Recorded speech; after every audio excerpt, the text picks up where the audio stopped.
2절. 이르트 내가 받는 고난으로 말미암아 여호와께 불러 아뢰었더니 주께서 내게 대답하셨고 내가 스올의 뱃속에서 부르짖었더니 주께서 내 음성을 들으셨나이다. 7절. 내 영혼이 내 속에서 피곤할 때에 내가 여호와를 생각하였더니 내 기도가 주께 이르렀사오며 주의 성전에 미쳤나이다. 오늘 아침 우리가 요나서 2장을 함께 살펴봅니다. 이제 하나님께서 아수르의 니느웨를 향해서 말씀을 선포하기를 원했는데 요나는 하나님의 말씀을 거절하고 도망을 가다가 그리고 하나님께서 하나님의 뜻이 이루어져야 되고 사람의 뜻이 이루어지지 않습니다. 그래서 요나가 도망가지 못하도록 배에 풍랑을 일으키고 그리고 결국은 바닷속으로 던져지고 하나님은 큰 물고기를 준비하셨다가 요나를 삼키게 합니다. 그래서 이제 2장은 물고기 뱃속에서 하나님 앞에 부르짖는 요나의 기도입니다. 이 물고기 뱃속이라고 하는 것은 한마디로 절망입니다. 살아날 길이 없는 거. 물고기 뱃속에서는 이제 남은 것이라고 하는 것은 물고기 속에서 소화되어서 죽어 없어지는 것이고 물고기 밥이 되어버린 것이고 그것은 완전한 절망입니다. 캄캄함이고 흑암이고 그래서 이 요나가 그 표현하는 그런 단어들을 보면 완전한 절망의 단어들이 나옵니다. 그러나 그 절망 속에서 하나님을 향한 기도가 나오는 것이 바로 요나의 기도입니다. 오늘 우리는 여러 가지 많은 어려운 일이 있을 때마다 우리는 어려움을 가지고 기도를 하긴 하지만 그러나 우리의 보통의 대부분의 어려움들은 요나 같은 그런 정도하고는 비교할 바가 아닙니다. 요나는 완전한 절망 속에서 캄캄함 속에서 하나님 앞에 부르짖는 그런 기도를 하게 되는데 이제 요나가 자기 자신이 지금 어디에 있느냐 하는 얘기를 할 때 2절에 보면 내가 스올의 뱃속에서 부르짖었다. 스올의 뱃속에서 그렇게 표현을 합니다. 이 스올, 그 흔히 이제 구약시대 성도들 이스라엘은 이 스올을 죽은 자들이 가는 완전한 무덤, 땅속 깊은 곳, 이 고난의 장소, 형벌의 장소 그렇게 표현을 하는데 하여튼 이 벌 받아서 지옥 가는 그런 모습으로 생각을 하는데 이 스올의 뱃속에서 완전히 지금 물고기 바닷속으로 빠져들어갔고 던져졌고 물고기가 그를 삼켰고 그러니까 물고기 뱃속에 지금 들어가 있는 큰 물고기 뱃속에 들어가 있는 요나는 그것이 바로 스올의 뱃속이다. 여기에는 생명이라는 것을 기대할 수가 없는 완전히 죽음만이 있는 곳이라 그렇게 표현을 할 수 있습니다. 3절에도 보면 주께서 나를 깊음 속 바다 가운데 던지셨으므로 깊은 속 바다 가운데 그렇게 표현을 했고 그것이 결국 영적인 의미는 4절에서 보면 내가 말하기를 내가 주의 목전에서 쫓겨났을지라도 주의 목전에서 쫓겨납니다. 물론 1장에서는 요나가 여호와의 낯을 피하여 도망을 갑니다. 사람이 자기 의지를 가지고 하나님의 낯을 얼굴을 피해서 도망을 가는데 결국 도망가면 하나님의 그 목전에서 이제 쫓겨나는 그런 결과가 된다는 거. 하나님의 목전에서 쫓겨난다는 얘기는 결국 사람이 하나님 앞으로 나아가고 하나님의 얼굴을 대하고 하나님과 대화가 되고 음성을 들을 수 있는 그런 하나님의 얼굴을 대하는 것이 우리의 삶의 가장 소망스러운 생활인데 이 요나의 표현을 보면 주의 목전에서 쫓겨났다 그렇게 얘기하고 5절에도 보면 물이 나를 영혼까지 둘러싸우며 깊음이 나를 에워싸고 바다 풀이 내 머리를 감쌌나이다. 바다 깊숙한 곳에서 영혼까지 물이 둘러쌌다 그렇게 표현합니다. 결국 이 요나가 기도하는 내용 속에서 보면 지금 자기가 물고기 뱃속에 들어가는 것은 육신의 문제는 당연히 물고기 뱃속에 들어가서 들어있지만 육신만의 문제가 아니라는 얘기입니다. 내 영혼을 생각을 합니다. 오늘 우리가 육신적인 고난 속에 있을 때에도 육신적인 이 고난의 문제만 해결해 주기를 바라는 그런 마음들이 꽤 있을 수가 있는데 그러나 진짜 하나님 앞에 제대로 기도하는 사람들의 삶은 그 육신의 고난 속에서 자기의 영적인 문제, 영혼의 문제를 생각할 수 있습니다. 그래서 물이 나를 영혼까지 둘러싸우며 자기 영혼의 얘기를 합니다. 또 6절에는 내가 산의 뿌리까지 내려가 싸우며 산의 뿌리까지 내려갔다. 우리가 보통 산 그러면 눈에 보이는 육지 산만 있습니다. 그러나 바닷속에서도 계속해서 경사 가지고 바다 깊숙한 곳까지 해구까지 내려갑니다. 해저 바다까지. 그러니까 결국은 이 바다 산의 뿌리까지 내려갔다. 또 땅이 그 빗장으로 나를 오랫도록 막았다. 그런 표현들. 결국 이것은 자기 힘으로는 결코 어떤 이 절망의 상태에서 벗어날 수 있는 그런 어떤 방법도 없는 그런 완전한 절망의 처지라고 하는 것, 이것을 분명히 표현을 하고 있습니다. 그러나 그 절망 속에서 요나는 간구하고 있는 그 모습을 보게 됩니다. 그래서 요나의 기도를 보면 자기가 이렇게 서울의 뱃속에 있었지만 2절에서 보면 서울의 뱃속에서 부르짖었더니 주께서 내 음성을 들으셨나이다. 가장 깊은 곳 서울에 갔지만 그러나 하나님과의 그 관계 속에 끊어진 것 같은데도, 그런데도 요나가 믿는 것은 뭐냐 하면 하나님은 내 기도를 들으신다는 것. 오늘 우리가 기도할 때에 제일 중요한 것이 뭐냐 하면 그냥 내가 기도했다 하는 이게 중요한 것이 아니라 하나님이 내 기도를 들으신다고 하는 사실에 대한 확신을 가지는 것이 중요합니다. 아무도 들어주지도 않는데 큰 소리로 부르짖어 봐야 아무 소용이 없습니다. 기도를 들으시는 하나님에 대한 확신, 이것을 가지고 부르짖는 것, 이것이 바로 요나의 기도의 특징입니다. 그러면서 4절에 보면 내가 말하기를 내가 주의 목전에서 쫓겨났을지라도 다시 주의 성전을 바라보겠다 하였나이다. 주의 성전을 바라보겠다. 지금 내가 있는 장소는 완전히 주의 목전에서 쫓겨나고 산의 뿌리까지 내려간 수월의 뱃속이긴 하지만, 그러나 내가 바라는 것, 우리 기도하는 성도들의 삶에 또 중요한 것이 바로 어떤 믿음과 어떤 소망을 가지고 있느냐 하는 것입니다. 기도를 들으시는 하나님께 대한 믿음, 그리고 다시 예루살렘의 성전을 바라볼 것이라고 하는 그 소망, 이것이 바로 요나의 기도가 나타나는 그런 중요한 요소인데, 주의 성전을 바라보겠나이다 이렇게 표현을 했고, 그럼 6절에 보면 내가 산의 뿌리까지 내려가 싸우며 땅이 그 빗장으로 나를 오랫도록 막아 싸우나 나는 나의 하나님 여호와여 주께서 내 생명을 구덩이에서 건지셨나이다. 그래서 건지심으로 7절 내 영혼이 내 속에서 피곤할 때 내가 여호와를 생각하였더니 내 기도가 주께 이르러 싸우며 주의 성전에 미쳤나이다. 결국 주의 성전에까지 기도가 올라간다는 것, 이것을 분명히 강조를 하고 있습니다. 성전이라고 하는 것은 우리가 잘 알다시피 성전은 하나님의 그 이름을 두신 곳이고 하나님과 죄인의 만남의 장소입니다. 그래서 그 죄인과의 만남의 장소이기 때문에 그곳에 죄사함이 있게 되고 하나님의 용서가 있게 되고 누군가 대신 죽는 희생의 어떤 제물을 통해서 하나님 앞에 나아가는 길이 열려지는 곳이 바로 성전입니다. 그래서 이 요나가 성전을 바라보겠다고 하는 것은 바로 자기의 죄악을 인정하는 것이고 하나님의 용서를 기대하는 것이고 그 가운데 누군가 대속자가 있다는, 제물이 있다는 것을 분명히 믿는 그 믿음 속에서 성전을 바라본다, 그렇게 표현합니다. 그러면서 하나님께서 그 자기의 생명을 건져주심에 대한 확신을 가지고 그래서 주의 성전에 자기가 도달할 것이다 하는 얘기. 그래서 그 물고기 뱃속에 수월의 뱃속이라고 표현하지만 그 생각과 바라보는 것은 바로 주의 성전이라고 하는 것을 우리가 기억을 해야 됩니다. 그럴 때에 또 이제 요나가 기도하는 것은 이제 9절에 보면 나는 감사하는 목소리로 주께 제사를 드리며 나의 소원을 주께 갖겠나이다. 절망 속에서 요나는 감사의 목소리가 나옵니다. 우리가 힘들고 어려울 때는 감사의 소리가 잘 안 나옵니다. 그냥 도와주세요 이 소리는 나와도 그 모든 어려움 속에서 감사의 목소리로 주께 나아간다는 게 쉽지는 않습니다. 그러나 이 요나는 그 물고기 뱃속에서 절망의 장소에서 하나님 앞에 감사하는 소리로 나아가는 것, 이것이 바로 진정한 믿음이라는 걸 알 수가 있고, 이제 이 기도에 대한 하나님의 응답이 바로 10절입니다. 여호와께서 그 물고기에게 말씀하시며 요나를 육지에 토하니라. 기도를 들으시는 하나님, 이 기도는 하나님께서 요나를 물고기 뱃속에 던져 넣으셨다는 얘기는 그냥 물속에 빠져서 죽게 만들지 않고 뭔가 어떤 시간을 통해서 보호하심이에요.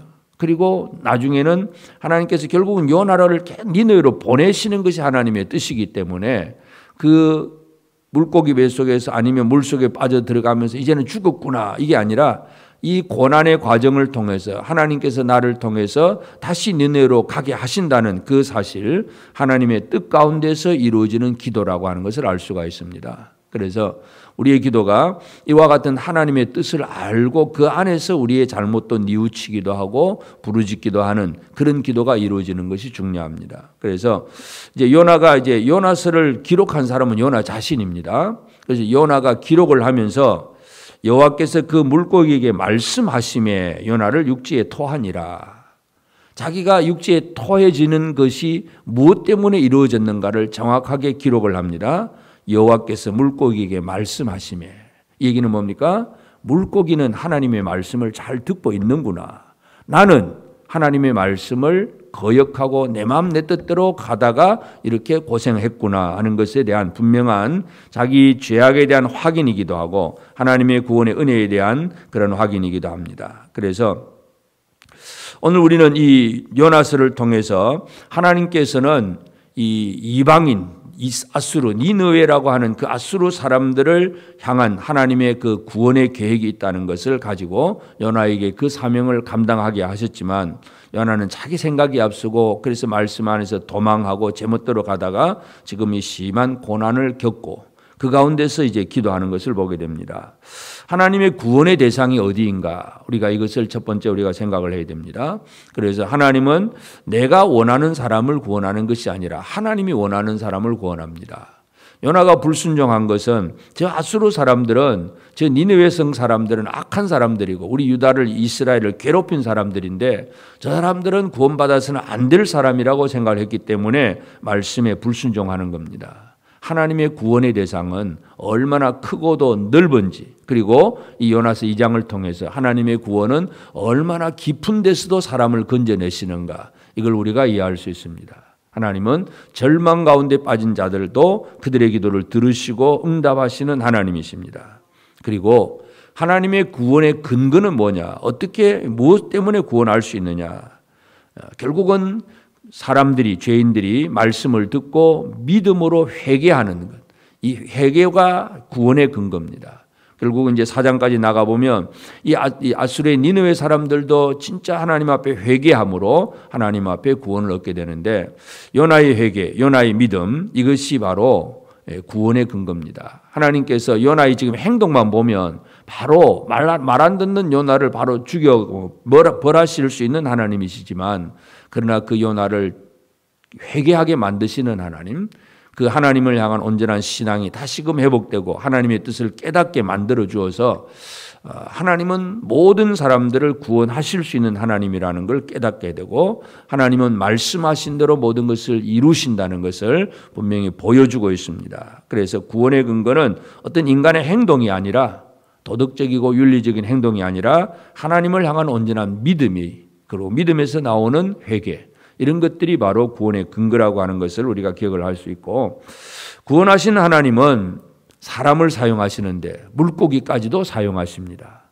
하나님은 오늘도 나를 사용하시는 하나님이십니다. 그러므로 오늘 이 아침 우리는 이 절망 속에서 간구하는 이 요나의 기도를 다시 한번 살펴보면서 우리는 절망 때문에 낭망하고 있느냐 아니면 절망 속에서도 기도하고 있느냐 첫째는 우리가 이 부분을 생각하고 우리의 기도는 바로 믿음과 소망이 분명해야 합니다. 그래서 하나님은 내 기도를 들으시는 분이고 그리고 내가 바라봐야 되는 것은 주의 성전이고 그렇게 될 때 하나님은 이 요나의 기도를 들으시고 하나님께서 물론 기도 이전에도 하나님의 뜻은 요나를 돌이켜서 그를 다시금 니느웨로 보내는 것이 하나님의 뜻이기 때문에 하나님의 원래의 뜻은 요나를 죽이는 것이 뜻이 아니었습니다.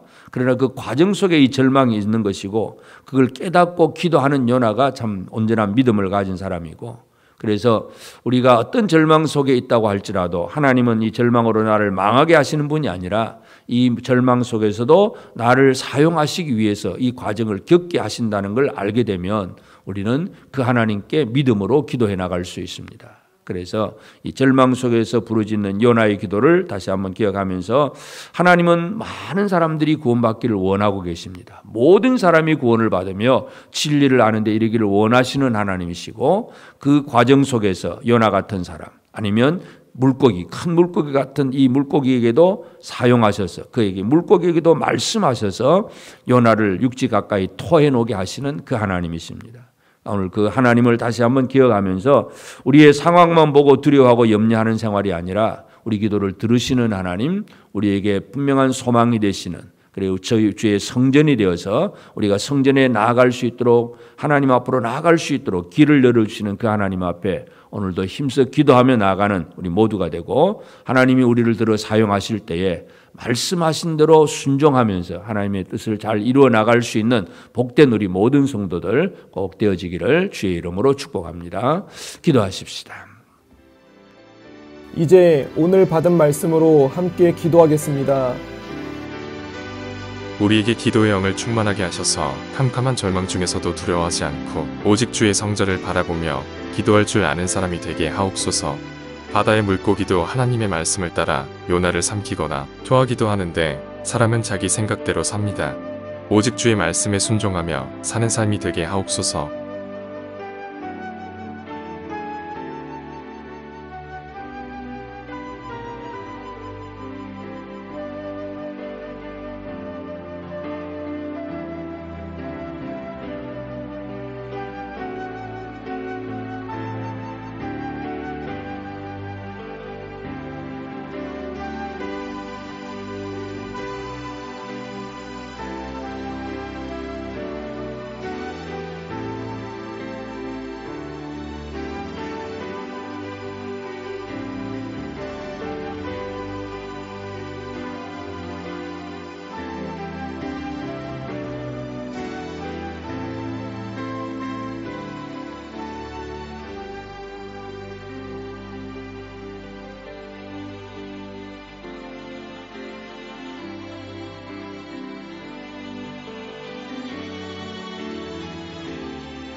이제 개인의 기도 제목을 가지고 하나님 앞에 기도하시기 바랍니다.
수고하셨습니다.